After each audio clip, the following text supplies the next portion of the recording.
to start to decorate the front cover. Now I have to tell you, I don't normally decorate my front covers until I've done all the inside bits and pieces, but in this instance it's okay, it will work out just fine.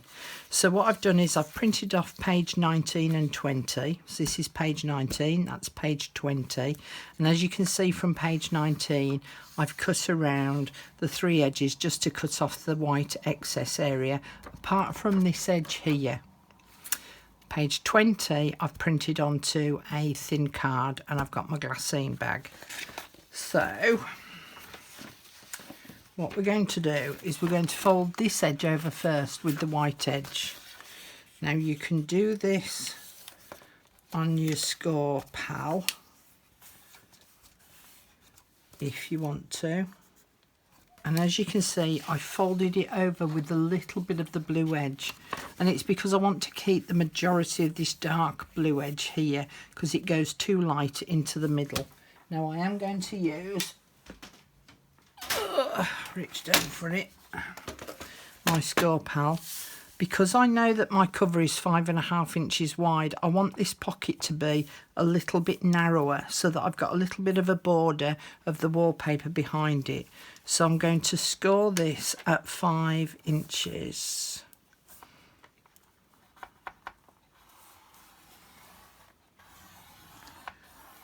Because I've also taken into account that this needs to be narrower than the bag that I'm making. And then I'm going to fold this over at the 5 inches.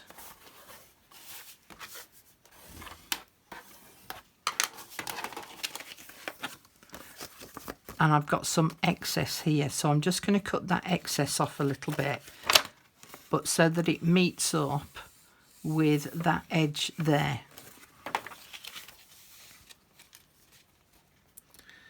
So I want to cut it about there.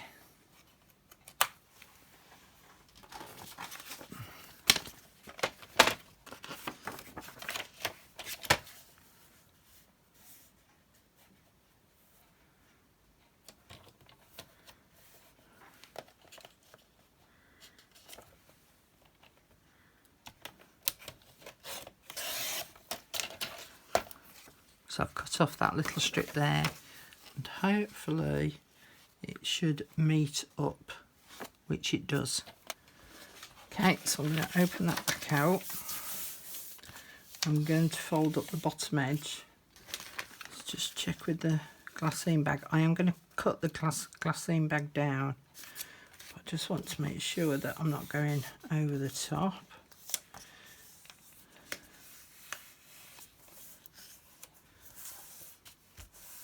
Okay, I'm going to keep this rectangle here, but I'm going to cut out that little square there and this rectangle here. And I'm cutting it above the folded line.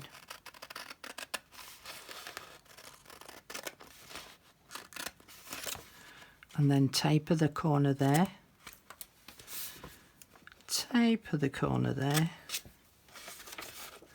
and then cut off that little bit.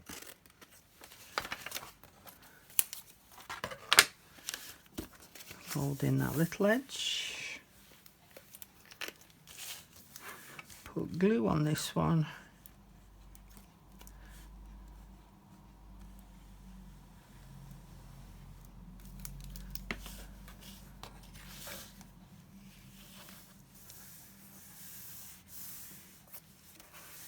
And that will sit on there. Put glue on that flap at the bottom.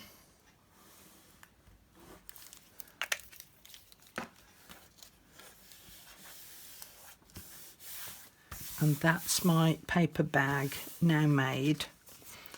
What I'm going to do is I'm just going to trim across this top edge with my special scissors, which I think are downstairs. So I'm going to have to go downstairs and go and get those. But we can now see as well that this glassine bag will sit on top of there, and I'll be cutting the excess of that off. And then I want to trim this part down. So let's just take the excess of that off.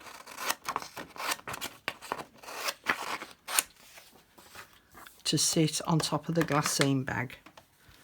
So the width of this is 4.5 inches wide.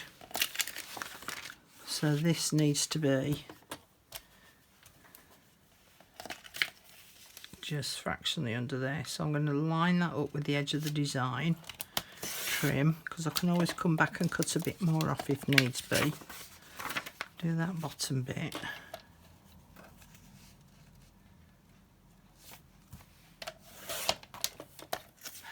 Let's do it at that top end. So there's 4.25. So I can afford to go a lot more than that, okay.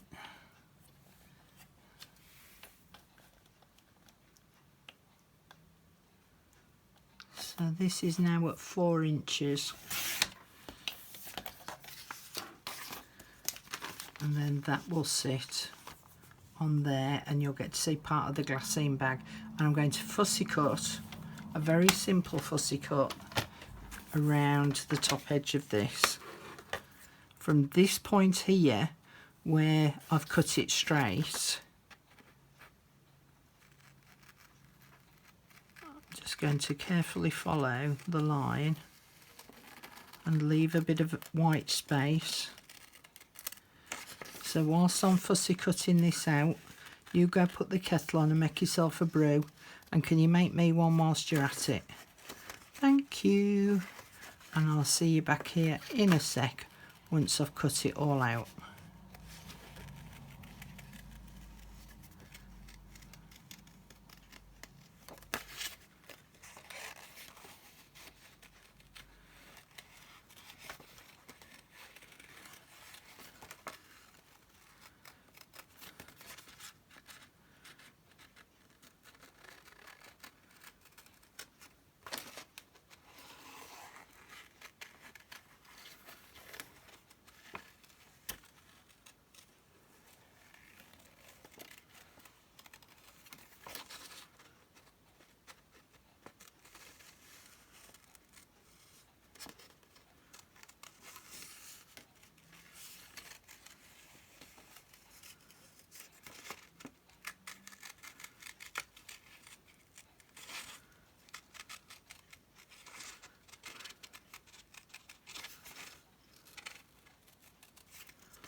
It's okay, I went and made myself a brew. Ooh, that's a tad hot. Okay, so fussy cut that out. Got my envelope, my glassine bag, I've got my pouch. Now then, across the top of this pouch, I'm just going to use my special pinking shears and they give a rounded edge. Now I got these because I thought that they would be good for making stamps.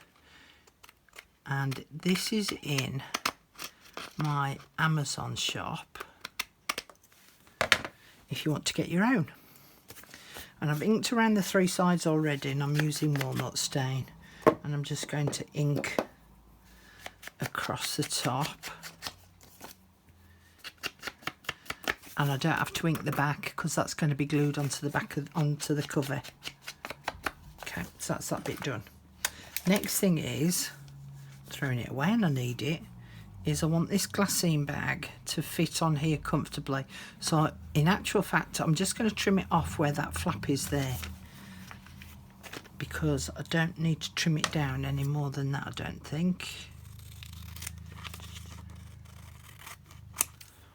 So trim that off, and I've still got the entrance there, so that's good.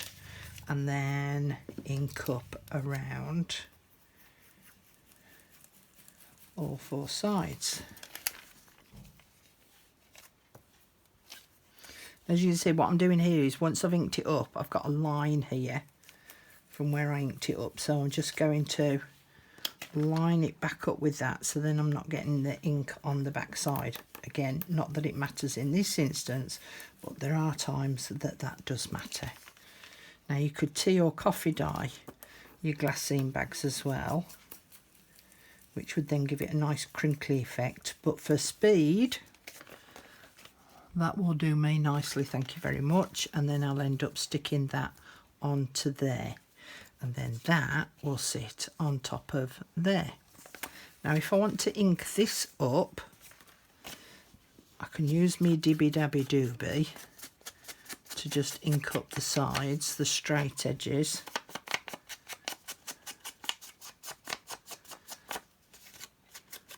And I might just run it over the top gently to just take off a little bit of that white.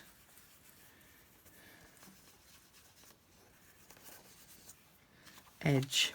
Now the fussy bit around here where I've cut it, I like to use them eyeshadow applicators so I can get into those nooks and crannies, because the Dibby Dabby Doobie is too big.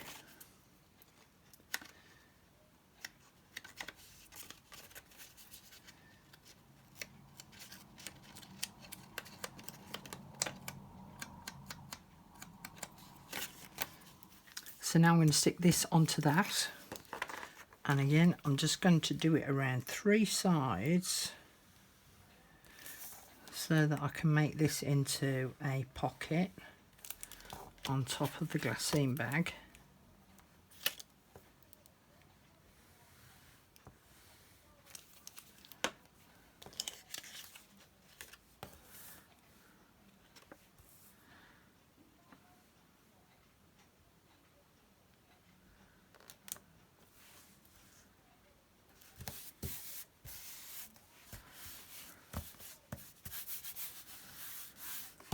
And then I'm getting my Hessian string. I have to be careful with this stuff because I'm allergic to it. It sets me breathing off bad. So I want a loopy bit at the front, or a length of it at the front. Wrap it around twice, but be careful how you wrap it round, because you don't want to distort your glassine bag. And then trim some off there. And then with a scrap piece of paper, she says fishing it out the bin, I'm going to stick that over the top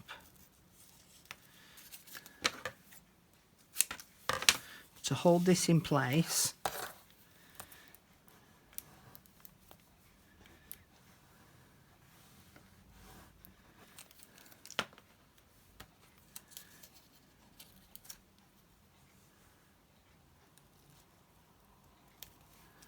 And that will hold that there.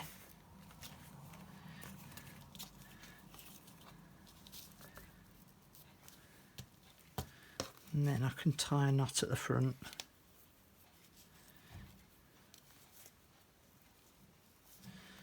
Let's do it there.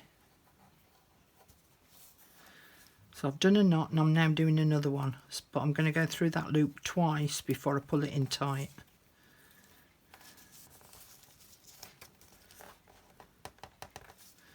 Then I can make a bow. And I can add a little dot of glue on the front there. And sit that on top to hold it in place.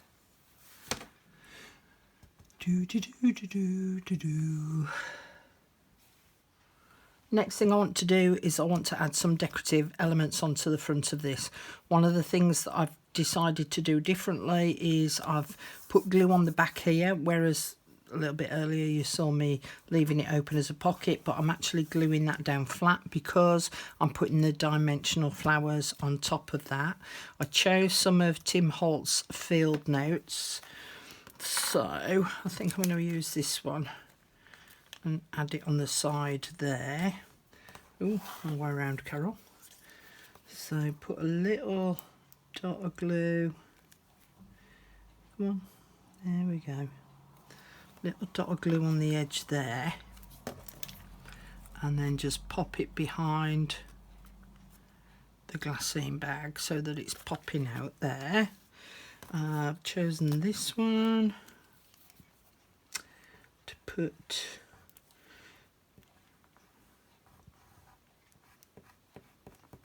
down there in the corner.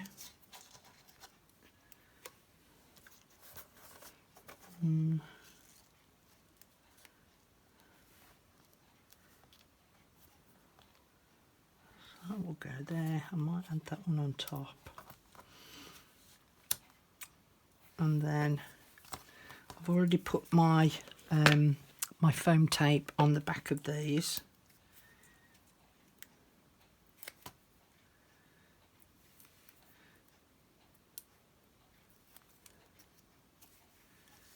So I did that one, that one, that one, that one and that one.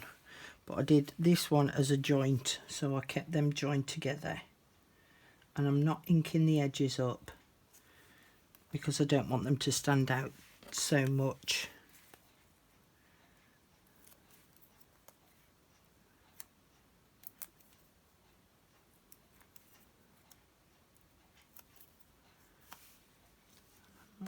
Goes there.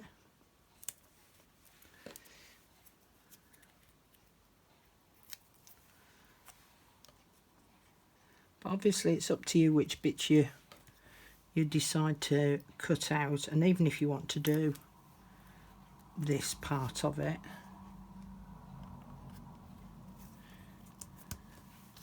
So that makes that now nice and three-dimensional. I've sorted out some butterflies. So can add that one on there.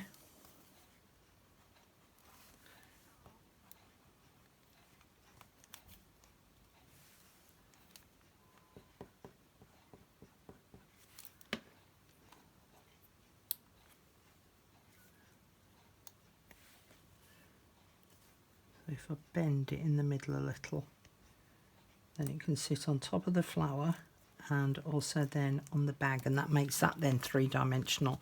Now I added a bee on my other one, but I haven't got any more bees, so I'm going to have to add another butterfly.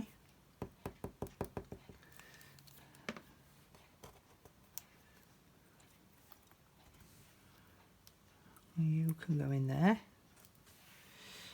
And do I want to add anything else on the bottom? Yeah, I think I might add that.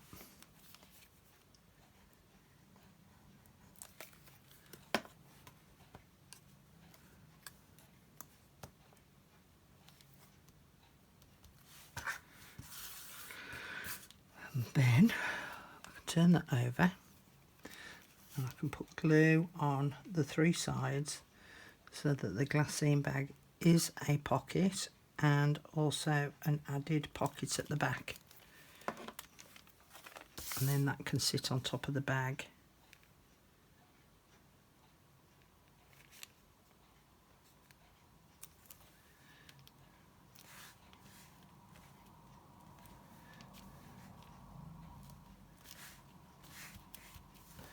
And then that's then ready to sit on my front cover. So this is completely dry now, so I can now bend it. But what I'm going to do is I'm going to do it really carefully, because this side has got further to go, and as soon as you start stretching paper, it can start to split, so you just need to watch out for that. And the other thing is, here on the inside it can start to bunch up because it hasn't got as far to go.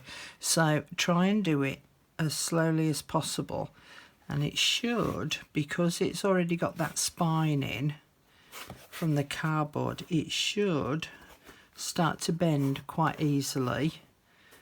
So we'll push that a little bit so that that's stretched round nicely, and then I'm going to use my bone folder to just reinforce and push down that inside paper there.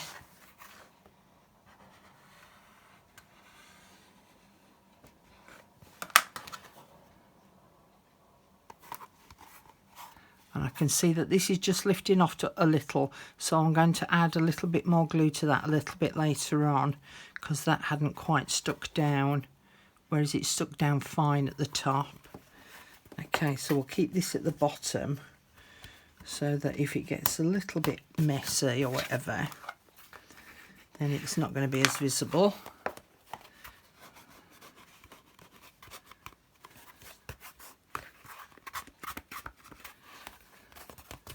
And then I can add this onto my front cover,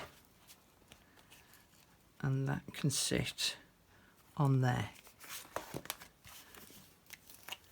And you could do 3 sides again if you wanted to. I'm going to stick the whole thing down.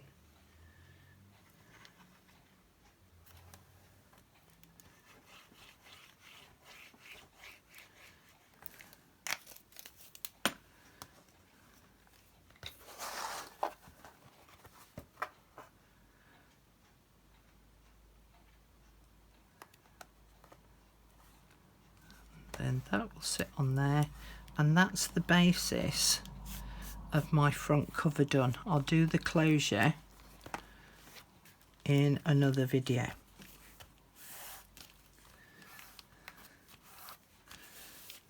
Don't forget that I measured the height of the journal cover wrongly. I said 6 1/4, and it should be 8 1/4. All right, so thanks for joining me, and I'll see you in the next video. Bye for now. Bye.